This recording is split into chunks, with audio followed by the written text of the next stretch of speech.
Tempelhof. It is an airport as remarkable for its architecture as it is for its place in world history. This broad-shouldered expanse of hangars, terminals, and ramps is unlike any in the world. Indeed, it is so massive a structure that a pilot can taxi an airplane directly under the shelter of its roof and unload passengers or cargo without regard to wind or weather. In 1948, this proved to be indispensable. That year, struggling to recover from the ravages of World War II, Berlin was totally and unexpectedly cut off by the Soviets. 70 miles from the nearest western border, anything and everything that Berlin needed had to come by air, and Tempelhof was the main airport. When you talk to eyewitnesses, the first thing they tell you is about the constant sound they heard in the air, that is the continuous movement of aeroplanes. And they, especially the young kids, became so accustomed to it that even today, almost 50 years later, they still vividly remember this sound, and they really got frightened when the sound stopped, because it meant whenever that sound wasn't there, something seriously happened, and it threatened their livelihood, because you know, food was coming in, and without that sound, the food didn't come in. The roar of aircraft engines became the signature for the world's most important uses of aviation. The Berlin Airlift, 2.3 million tons of supplies would be delivered in a remarkable story of transportation logistics, carried out day and night, good weather and bad, for 277,000 flights.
World War II in Europe ended with wave upon wave of Allied bombers carpet bombing just one city, Berlin, capital of Hitler's Nazi Germany. The pounding went on day and night. The devastation was vast and complete. Berlin was pulverized. And then it was over. Cold War expert and scholar Helmut Krotnow, PhD, Cambridge educated, director of the Allied Museum in Berlin, explains. Indeed, it was completely wrecked. There are several accounts of eyewitnesses. For example, the Air Marshal Tedder, who took part in the surrender ceremony of the German Army Wehrmacht in Karlshorst on the 8th of May 45. When he looked down, approaching Berlin, looked down from the plane, he said, there is not going to be any life in the future in this place. It was indeed completely wrecked. You had no house intact anymore. It was just the facades of buildings, no water supply, sanitation didn't exist anymore. You had corpses of animals all over the place. You had no food, no communication, nothing. It was all completely run down. And one shall not forget that after Berlin had surrendered to the Russians in April, the Soviet army really ransacked the place after the war. And again, telling from accounts we have from the western side, what they left behind, at least in the western sectors, was terrible enough. There was nothing, literally speaking, nothing intact anymore. But how do you end a war? In this case, poorly, as it turned out. Occupation forces partitioned Germany into 4 sectors, each governed by one of the 4 allies: Britain, France, America, and the Soviet Union. Worse, deep in the Soviet sector lay Berlin, herself divided 4 times again. Therein lay the seeds for confrontation and the root of what was to become the Berlin blockade. Diplomacy was playing second fiddle to a bewildering array of chefs in the kitchen, 3 Western allies and the Russians. Well, it began really shortly after the war, the end of the war in '45, when the Soviet Union decided that they didn't really want to share the authority in Berlin and in that part of Germany with the Western allies. One of the major concern of the Western allies was to get life going, the society going again, rebuilding, restoring, getting rid of the ruins and clearing up the city. Therefore, they needed an economic organization, and that led to deciding, well, we have to combine the zones, and that needed also a new currency. And the Soviet Union didn't like the unifying effects the Western policy had. And so, a blockade of Berlin began. Oddly enough, a legal blockade. Early on, somewhat fearful that any legal document would actually limit America's rights, General Lucius Clay, then military governor of the American zone, decided not to press the Soviets for written confirmation that Americans would have unlimited access to Berlin via the highways, rail, and rivers into the city. When the blockade began, the Soviets actually stood on firm legal ground. There was no written agreement that prevented their action. There was, however, a written agreement guaranteeing access by air. In an air safety document dating back to November 1945, signed by the Soviets, 3 20-mile wide air corridors had been designated as free airspace for British, French, and American airplanes, so long as they flew below an altitude of 10,000 feet. The Soviets never thought that anyone would consider feeding a city of 2 million by air. The Americans thought otherwise. Well, they reacted very swiftly. You see the first signs of blockade appeared as early as March, April, February 48. And Clay, the military commander and head of the military government, decided, well, I bring in planes with food, just as a sort of as a sign or token to the other side. Look, we take it seriously and we're able to react. If we don't, we're not allowed to get access on the ground, then we use the air. But if the airlift were to break the blockade, and thus the Soviets' will, Berlin would have to have everything brought in by air. Inside the city, little was actually produced in the way of essentials, and what little industry had been rebuilt was helpless without power. It too was cut off by the Soviets. You see, Berlin had always been supplied with energy from the areas around, not only the food, but from electricity to heating, everything. And when the blockade started, the Russians put off everything that is from electricity to heatings. And so, with almost no warning, no pre-planning, a massive airlift began. One that had to deliver a minimum of 4,500 tons of coal, medicine, and food every day.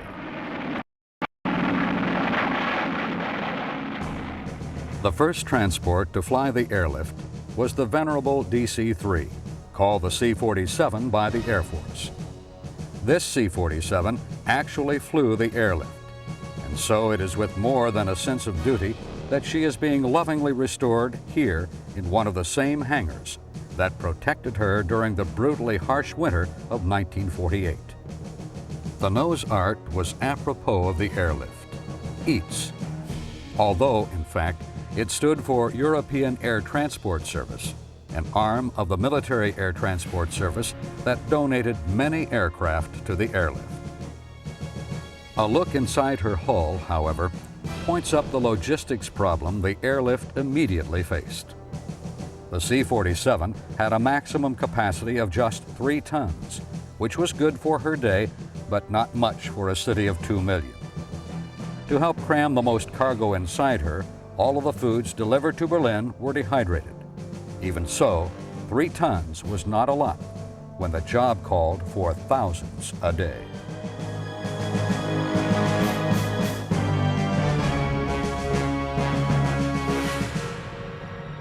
"102 C-47s were flying the airlift when it began in July 1948. 6 months later, there were none. America had a bigger transport, the Douglas C-54.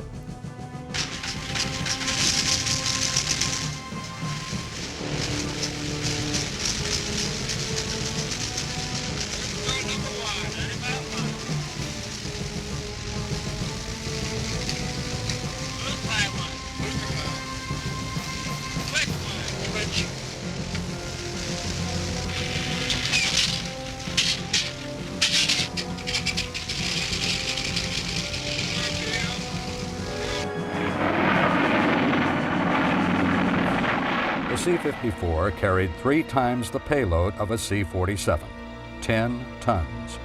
And by January 1949, 249 were flying the airlift.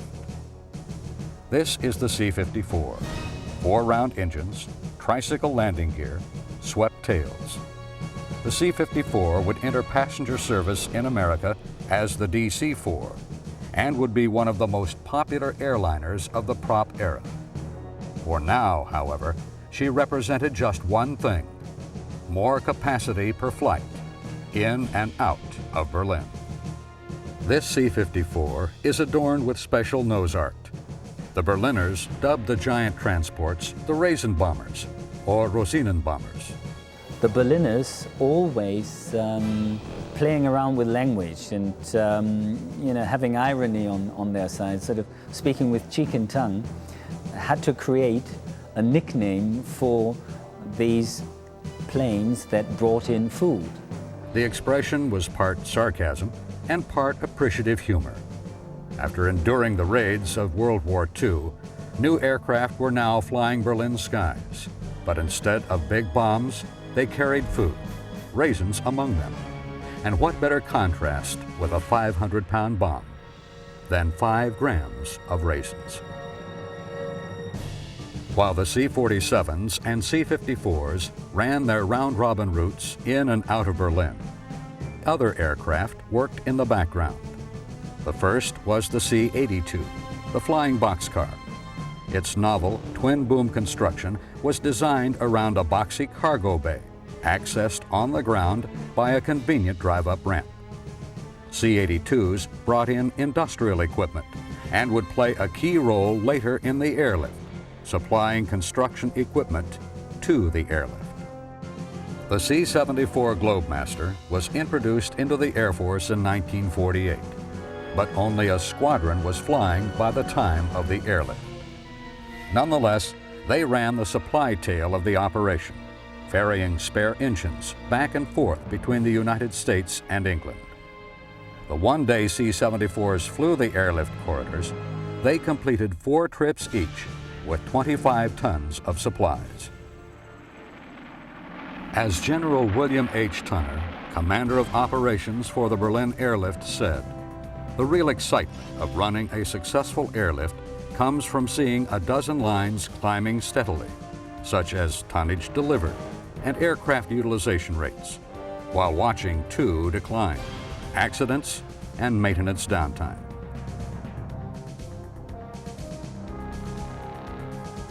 The military doctrine of airlift actually goes back to the days of flying supplies over the hump during World War II.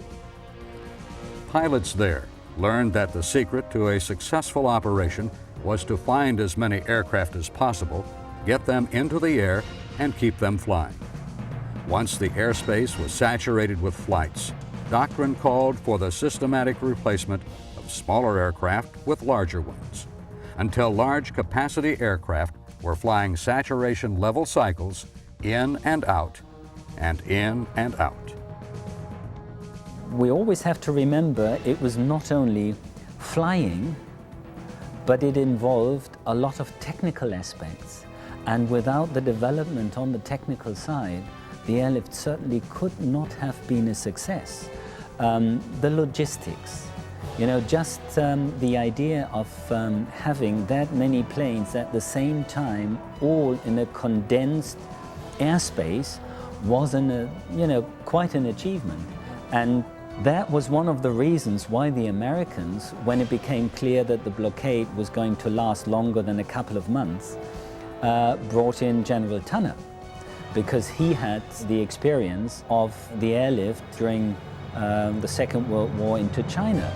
And the experience he made there of how to develop a logistics of getting it organized certainly helped him improve on the situation that was in Berlin and all the various other stations you had in West Germany.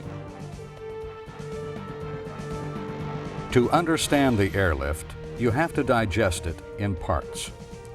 First of all, Berlin needed a minimum of 4,500 tons of supplies a day, and it could use more. Nonetheless, by air, 4,500 tons is a considerable feat, and not always in obvious ways. For instance, with a C-54, it would take 450 landings a day to deliver the city's tonnage, which, divided into a 24-hour day, meant one arrival every 3 minutes. But the transports had to get out, too. So between each landing, there had to be one takeoff. Thus, the rhythm for the airlift called for a minimum of one takeoff or landing every 90 seconds, day and night, which, as General Tunner noted, left little time wasted on the ends of the runway. The logistics of Operation Vittles, as the Berlin airlift was called, were broken down into 4 categories: airports, flight operations, ground operations, and maintenance. Airports were understandably the first concern. In a small passenger plane, a takeoff and landing every 90 seconds was one thing. In a 10-ton cargo transport, it was quite another. Did Berlin have airports to handle such brutal traffic? And could the runways take the pounding? As it happened, Berlin had 2 airports, Gatow in the British sector and Tempelhof in the American. Gatow would be used to the maximum by the British, while Tempelhof would be saturated by the Americans. Tunner's approach to the airlift was to build a conveyor belt in the sky. To make it work, the receiving airport had to have plenty of room, and Tempelhof had it in spades. Its classic concave design provided an enormous ramp area for aircraft and for cargo offloading. A dozen C-47s or C-54s could fit in at the same time without interfering with each other. Then there were the cavernous Tempelhof hangars, giant steel trusses thrust out over the tarmac and covered massive interior spaces. Huge hangar doors moved back and forth on steel tracks, opening or closing depending on the weather.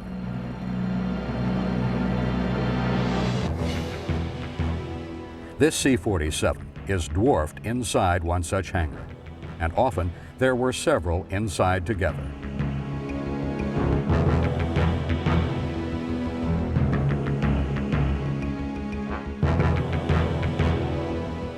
Tempelhof, though, was surrounded by the city, and the final approach to the runway was dangerous.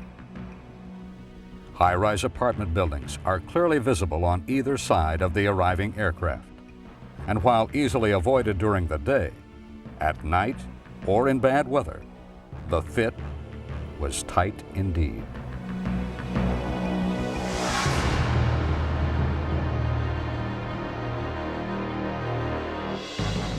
British operation from Gatow followed the logistics plan set by the Americans, except in one respect. Never ones to pass on opportunity, the British made good use of Berlin's lakes. These magnificent Sunderlands thundered right into the heart of Berlin and offloaded their cargo to waiting boats. It made for a spectacular sight. When the British side brought in waterplanes, landing on the Havel and then starting there, which became a big event for the Berlin families over the weekends. You know, they always rushed down to the Havel and watched the planes coming in and going out again. They were the only planes that could transport salt because all the others would have had erosion coming in. In truth, lakes had one advantage that conventional airports lacked. They never needed repairs. Tempelhof was built in 1933 and used as an assembly plant for Luftwaffe fighters. It was never designed for high-cycle operations. In short order, the 10-ton transports ripped her runways to shreds. In addition to throwing down reinforced steel mats, General Tunner sent repair gangs out to the edge of the runway, always ready to dash in between arriving aircraft and throw asphalt down when a pothole appeared. It was chaotic, but it worked. The real solution to the wear and tear was to build another airport. Scouring the western sectors for a suitable site, a promising area in the French sector was found. It would be known as Tegel, a good patch of high land with unobstructed approaches. Construction began in July of '48, and the first Vittles flight landed in November. Incredibly, despite the blockade, an entire airport was built in just 90 days, using thousands of Berliners as laborers. Crushed brick from the city's war debris provided the runway's base. Heavy construction equipment was brought in by the C-82s.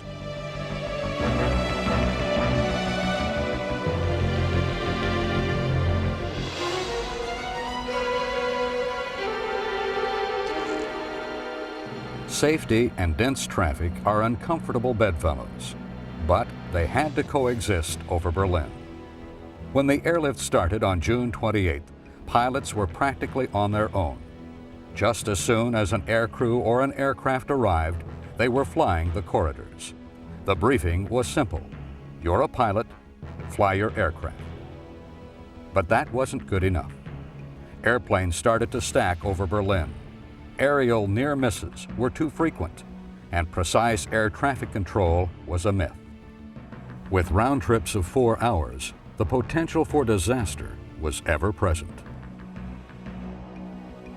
Tunner instituted improvements in flight operations immediately. Scheduling would become the mantra. Precise departures, precise en route airspeeds, and precise new air traffic control, called Ground Control Approach Radar, on arrival. Baker George 2, this is the final controller. Remain on receive for the remainder of this transmission. Maintain your present elevation and continue vector 315. You're almost at the glide path. Begin your rate of descent at 500 feet per minute. We're starting down the glide path. Rate of descent is good. Azimuth is good. Elevation good. Very nice flying indeed. Maintain your heading. On course, on the glide path. Very good. Now over the end of the runway. Azimuth and elevation both perfect. Touchdown in 4 seconds. Take it over, Baker George 2. It's all yours from here.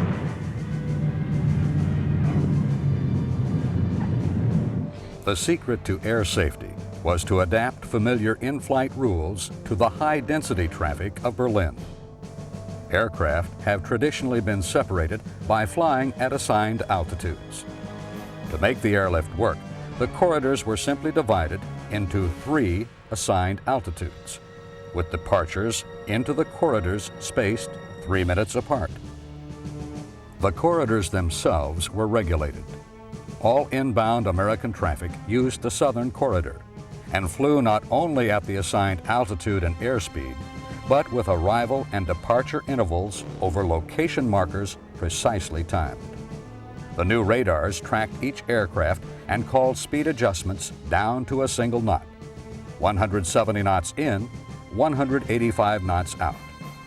Pilots would hear about it if they crept forward or fell back in the sky as much as a few feet. When the weather fell below the minimums and the pilot missed the approach to the airfield, the aircraft was sent home via the middle corridor. The middle corridor was reserved exclusively for returning flights. Weather forecasting was standardized too. 570 weather personnel were assigned to the airlift. With one landing every 3 minutes, it was not enough to take meteorological readings once or twice a day. For a while, every 7th C-54 made 4 standardized weather reports at 4 points in the corridor. Later, B-17 weather ships would fly above the transports and broadcast readings back to base operations. Nonetheless, all pilots were briefed before departures, and all flights were on instruments. In turn, air traffic controllers tracked the traffic. 790 officers and airmen manned the towers before the airlift was over.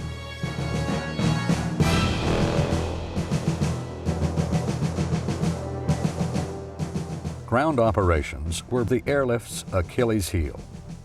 At first, labor, of course, was plentiful, and men were readily available to heave sacks of flour and coal on and off the planes. But it was the absence of any organized process to the unloading that made it time-consuming. Rhythm, as Tunner would say. A steady rhythm is key to an airlift. Brute strength alone is not enough, and so Tunner brought in motion study experts to evaluate their operations. With stopwatches, they found ways for a crew of 12 men to unload a C-54 in 6 minutes. Refueling was reduced from 33 minutes to 8. After it was all said and done, turnaround times were chopped from 60 minutes to 30.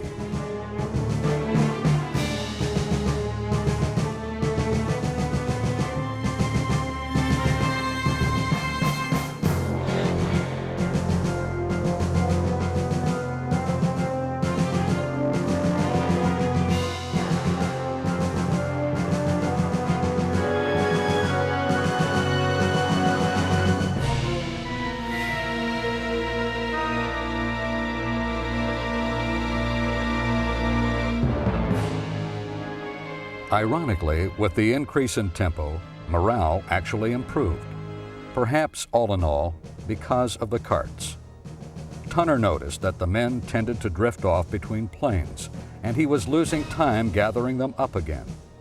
To keep them roped in, he instituted food carts with coffee, hot dogs, and pretty girls.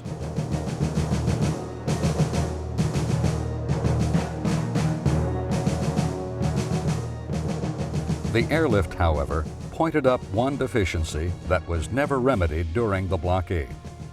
There was no equipment specifically designed for loading cargo planes. Except for the hump, transporting cargo by air was generally unheard of. Berlin changed that, and purpose-built cargo handling equipment was soon added by the Air Force.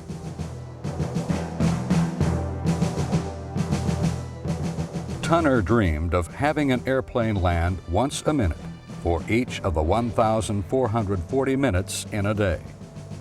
That he even came close to that goal was a tribute to standardized maintenance. On Easter Day 1949, he actually got 1,398 landings and delivered 12,941 tons. Like all things mechanical, aircraft actually do better when they're flown. but the wear and tear of the high cycle operations wore parts down, and maintenance had to closely follow the status of each and every aircraft. A standardized plan was instituted by Tunner. Crews performed as-needed maintenance at 25 hours. At 200 hours, the plane went to a depot for major inspection. And at 1,000 hours, it flew to Oklahoma City for a complete overhaul. The 200-hour check was called production line maintenance. A C-54 would be towed down a line and serviced as it moved. 7 planes could complete the cycle in a day. At the heart of it all, the workaday world of an airlift was flying and loading and sleeping, and repeating it all over again. It was a dull business, Tunner was fond of saying. A steady rhythm, constant, no frenzy or flap. You don't see airplanes parked all over the place. They're either in the air, loading, unloading, or being worked on. You not only had to have the planes and the pilots, but you also had to have the people in the towers. And of course, you had to make sure that once the planes were on the ground, they had to be unpacked, in no time. And yes, but at the height of the airlift, it became a kind of competition among the various stations who could, produce the highest numbers. And that was the nature of the airlift. Flying and flying and flying. 92 million air miles flown on a 200-mile circuit.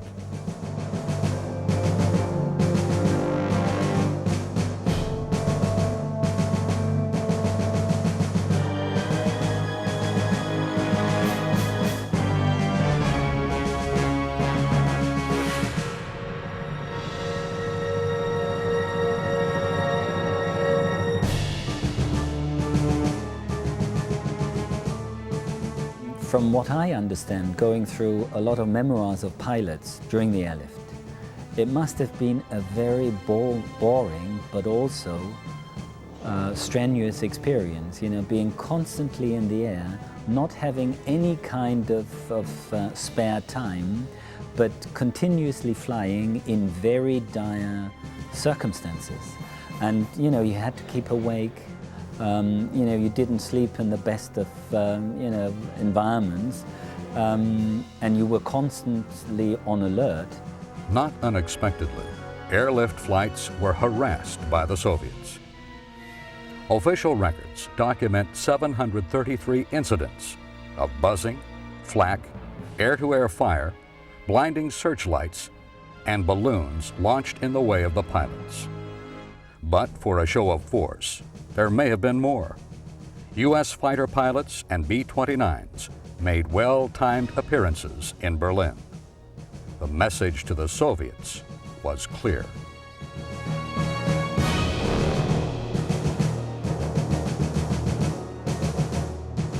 Oh yes, I can tell you my generation grew up with the saying, look up in the air and if you see an aeroplane, you might get a candy.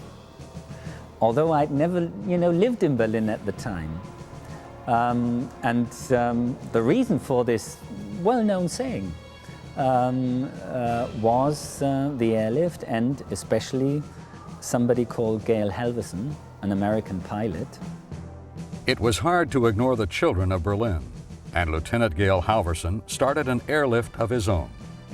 It came to be known as Little Victuals, and consisted of candy bars tied into handkerchiefs and dropped to the children waiting below the flight path.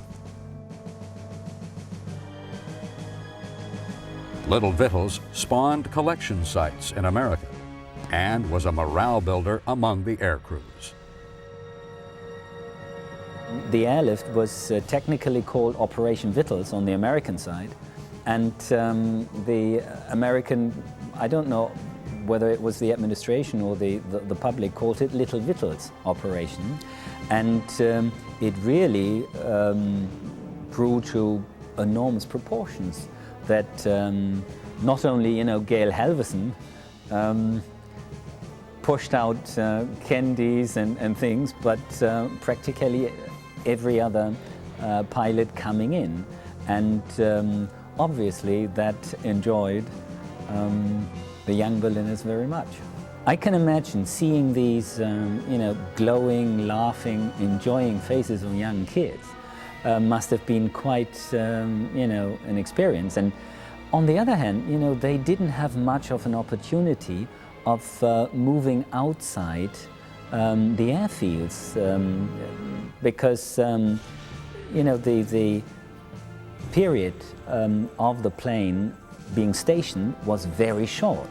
So they had to be kept at the airports, but these kids were sort of lining the flight path coming down. And, they must have seen hundreds, thousands of these kids waiting for them.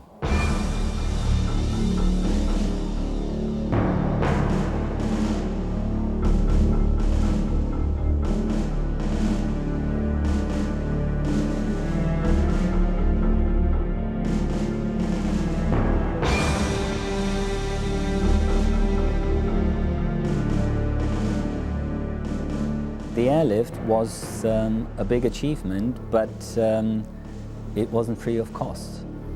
And the saddest cost was, of course, life. 72 or 71 pilots and engineers and other technical staff was killed during the airlift because of accidents.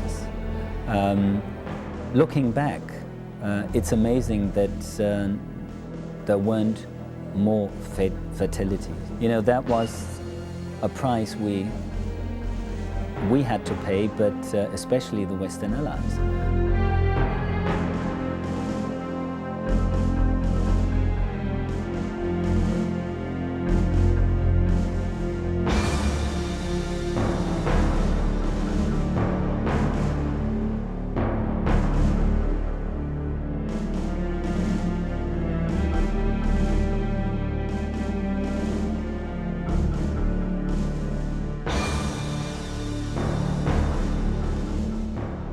This is the dedication of the Tempelhof Memorial, built to honor the men and women of the airlift. A tribute to the airmen, one wreath is placed at its base for each life lost. Today, Tempelhof stands proud, a monument to the joy of freedom that united 4 nations against Soviet domination. Around its base are inscribed the names of those that died during the greatest airlift in the world.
When pilots gather and talk about the Berlin airlift, they talk about the children. Rarely has aviation served such high purpose. Rarely has the satisfactions of hard work been so completely rewarded. But such was the case in 1948. 15 months that kept the city free.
This is, for example, has been a major impact on the relationship between Germans on the one hand, you know, the vanquished Germans, and the victorious Western powers, because they had to cooperate with each other. The Germans realized that the Western powers meant business when they talked about rebuilding Germany.